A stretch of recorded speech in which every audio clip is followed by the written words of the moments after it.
For you commanded us in your word in 1 Thessalonians 5:18 that in everything we ought to give you thanks. For this is the will of God concerning us in Jesus Christ. So we thank you for life. We thank you for breath. We thank you for the compassion that renewed this morning before we even opened up our eyes and we took our first breath. At this time, God, we just relinquish our stand. We decrease so you can increase in this place. Father, as children, we stand before you in wanting. As children, we stand before you in need of a word from you, God, that will inspire us, encourage us, save us, deliver us, and direct us. Father, you know all of our prayers. Everything that we have ever put before you is before you. Our secret prayers, our hidden prayers. You see our cries, you see our tears, you see our pain. God, you even see our need for you in every way possible. Right?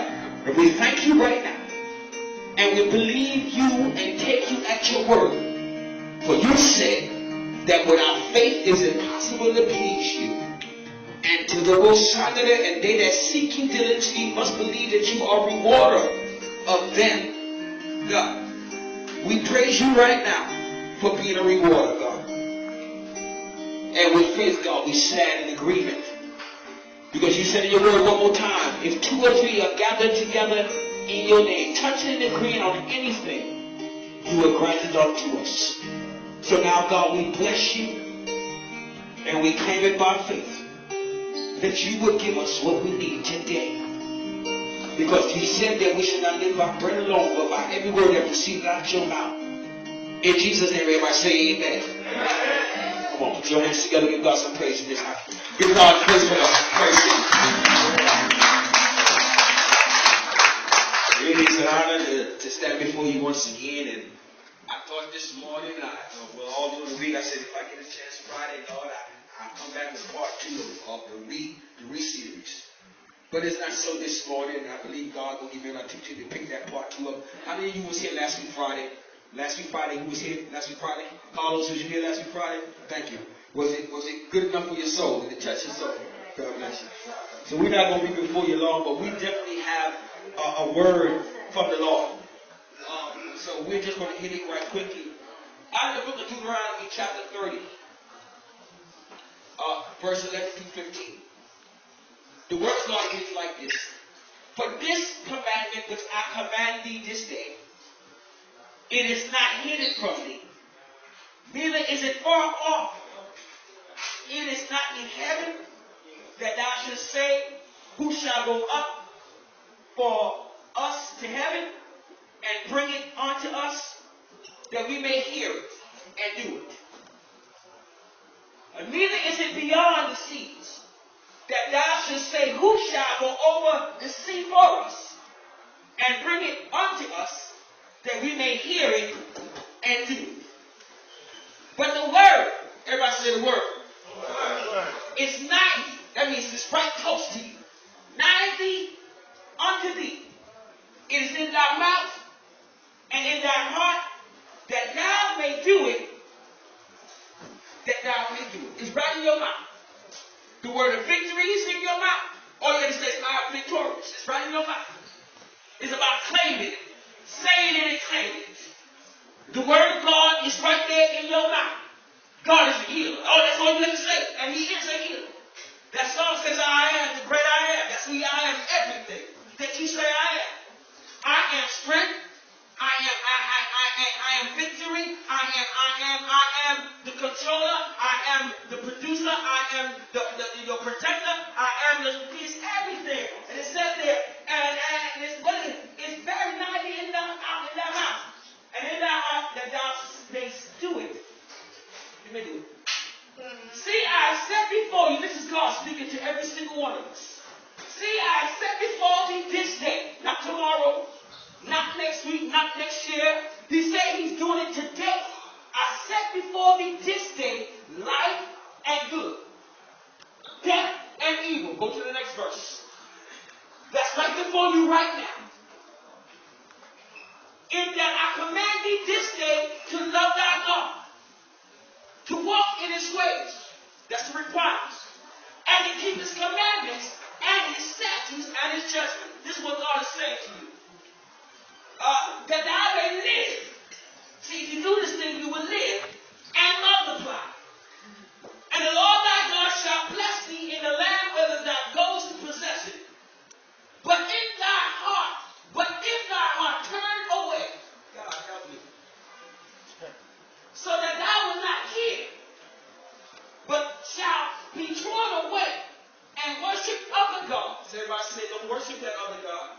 Don't worship another God. Don't worship that other guy either. Y'all catch that one later. And serve them. I denounce unto you this day that you shall surely perish. This ain't me saying, this is God saying. And ye shall not prolong your days upon the land, whether thou passest over the Jordan to go possess it. This is, I love this part.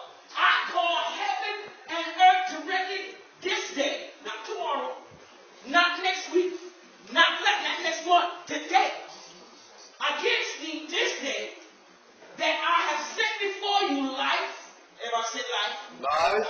Death. Blessings. And curses. Therefore, this is what God said. Therefore choose life, that both thou and thy seed may live. See, this ain't about just you. This is about your children, your grandchildren, and great-great-grandchildren. This ain't just about you. I like this. That thou therefore shalt, I set before you this day, death, blessing, cursing, therefore choose life. That both thou and thy seed may live, that thou may love the Lord thy God, and that thou may obey his voice. I think when it says that my sheep knows my voice and no other will they follow. And that thou may cleave unto him. And that's one of our issues today. We don't know how to hold on to God. As soon as a trial comes, and it takes a little too long for God to bless us, we let go of God. But he said cleave. And I even said in one of the words, he said, in the word back in the day, back in Genesis, he says that when a husband and wife get together, the husband or the wife should leave their father and cleave onto theirs. So he's like, get connected. Get in a union. Stay connected. Become one. Cleave unto him. For he is thy life. There is no life without God. And that the length of thy days, and thou may dwell in the land which the Lord sware unto thy father, to Abraham, to Isaac, and to Jacob. Short terms, he wants to do the same thing he did for them for you. But do you remember they held on to God? Isaac and Abraham, they trusted God. Abraham trusted God enough that he was willing to attempt to sacrifice his son. In obedience, it was counted for righteousness. So I come today to just give you one little scenario about the word choice. The word choice is an act of selecting or making a decision when faced with two or more possibilities.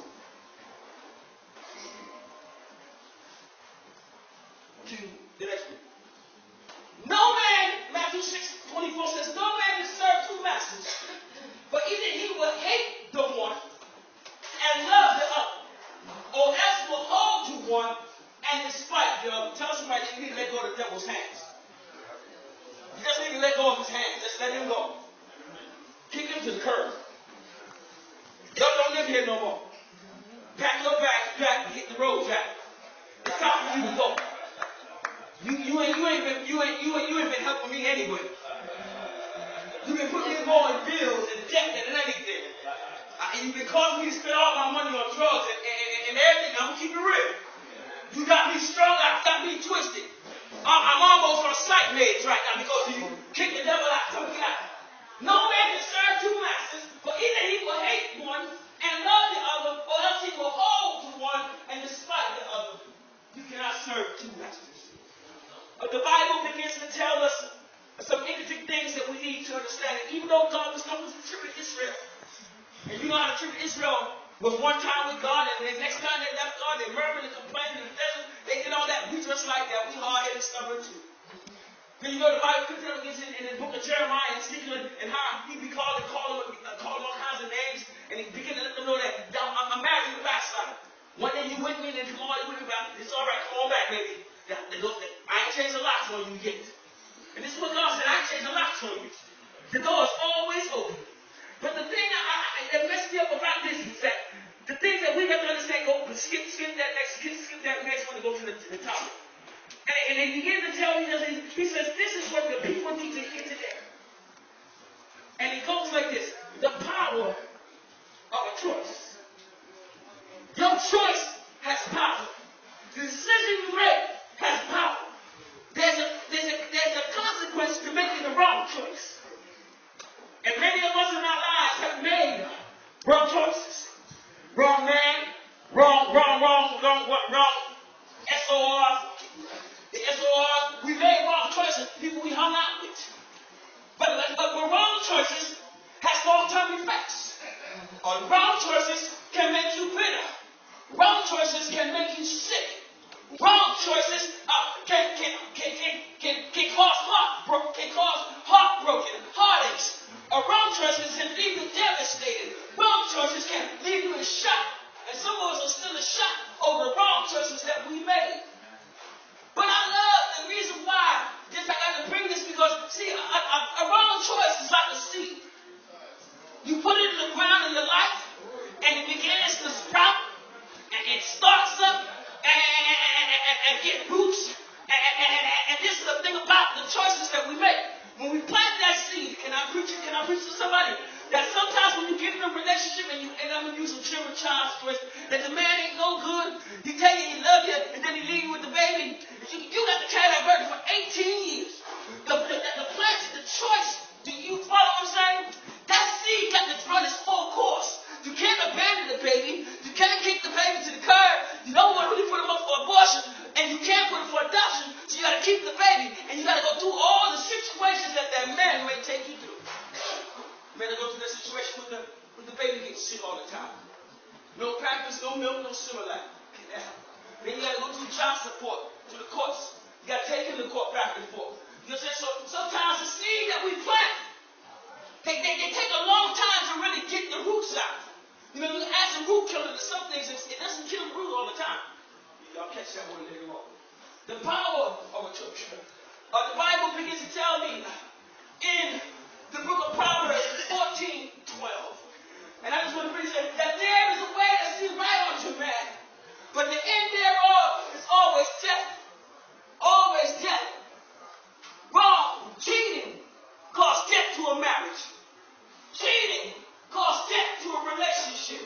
Stealing causes incarceration time. Can y'all get the message? Go to the next verse. Oh my God. But he says, now enter ye the straight gate. For wide is the gate, and broad is the way that leads to destruction, and many there will be which go. Some people rather take the wrong road than to go through the narrow road.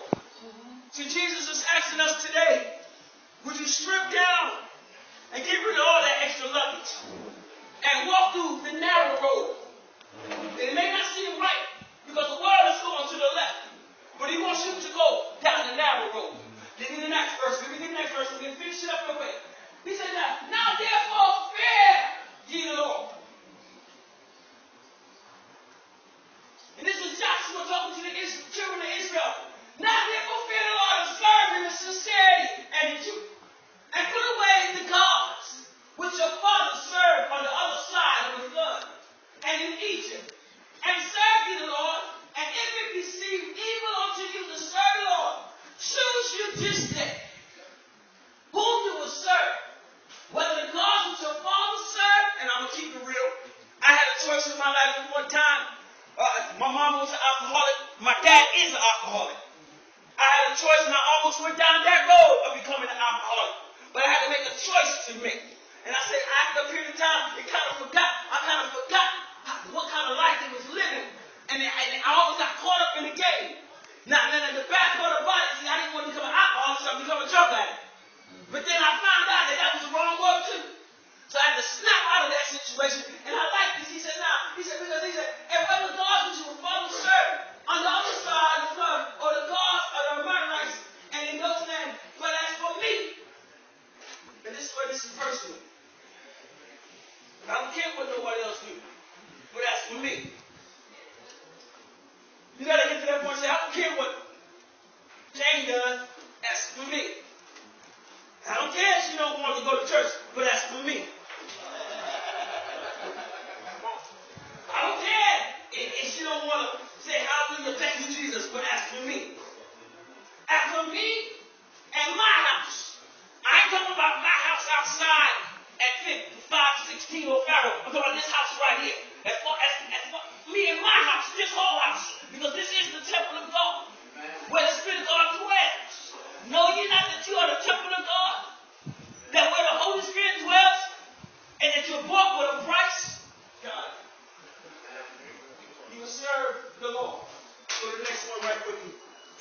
because they have no knowledge.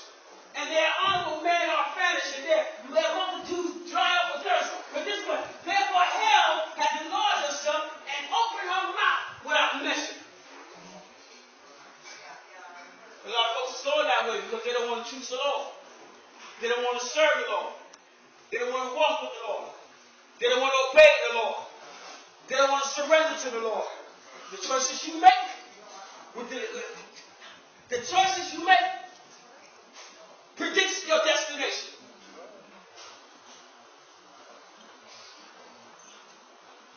I hope someone, I know this ain't one of them, cool message, because everybody don't want to hear this. But let me say something again. I'm going to go there, God. Heaven is a prepared place for prepared people. You got to get prepared to go to heaven. You ain't got to do nothing to go to heaven. Heaven is a prepared place for prepared people. You ain't got to do nothing to go to heaven. Just sit there, reject God, disobey God, do what you want to do, live your life. I told you yesterday about the rich man and Lazarus. The rich man lived this life all the way he wanted. He partied, he had a good time, he was dressed up fine, but his one problem he had, he didn't have no counsel with God. But I like Lazarus. And maybe some of us are just like Lazarus. Man, we fear that we don't have too much of nothing. But I've come to tell you, if you got a relationship with him, if you got connection with him where you can pray to him, I've been homeless. I've done something. I walk down the street saying, God, I need your help. I need you to do something for me. But my choice was to say, God, I need you. I really don't need a house right now. I need you to make sure I live long enough so I can get to the house. Just know me long enough to walk through the boulevard. That I don't get stuck in the alleyway and get myself shot up, beat down, or stomped down. Or get my cut, I'm gonna go there. Or get my neck cut for a $2 piece. Or get the wrong call with the wrong man. Texting the pot cream. I'm gonna keep it real. I don't know what else I can tell you. But let's go to Ephesians chapter 20. But now unto him, who is able to do exceedingly and above all that you ask or think. If you make the choice to call on him, he will answer your prayer. If you make the choice to obey him, he will bless your soul. If you make your choice to follow him, he'll lead you down the path of righteousness for his name's sake. If you make the choice to surrender your life, because the Bible says that if any man who seeks to lose his life shall find it. I've come to tell you that there's a new life hidden in Jesus Christ. It ain't something you've never heard before. You know about it. But the problem is do you want it? The power of choice can take you into a blessed place. The power of choice can take you to a place that you will look back 5 years from now and say, oh Lord, how did I get over? But if it wasn't for the Lord on your side, where would you be? If it wasn't for the mercy of God covering you, where would you be? If it wasn't for the love of God pulling at you, where would you be? The power of choice. In your choice, you have some power. Choose ye this day who you going to serve. With that, I'm closing. Put your hands together. If you believe you are power, your decision has a making and breaking effect. Yeah. It can make you or it can break you. All right.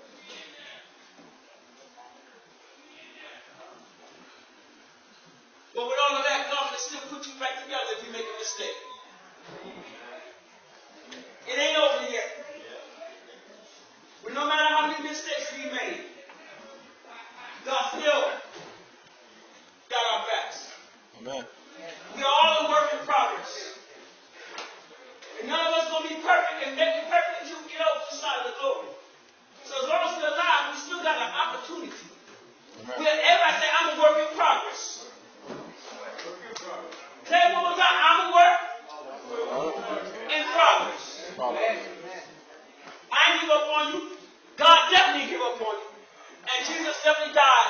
show He loves you. Come on, put your hands together.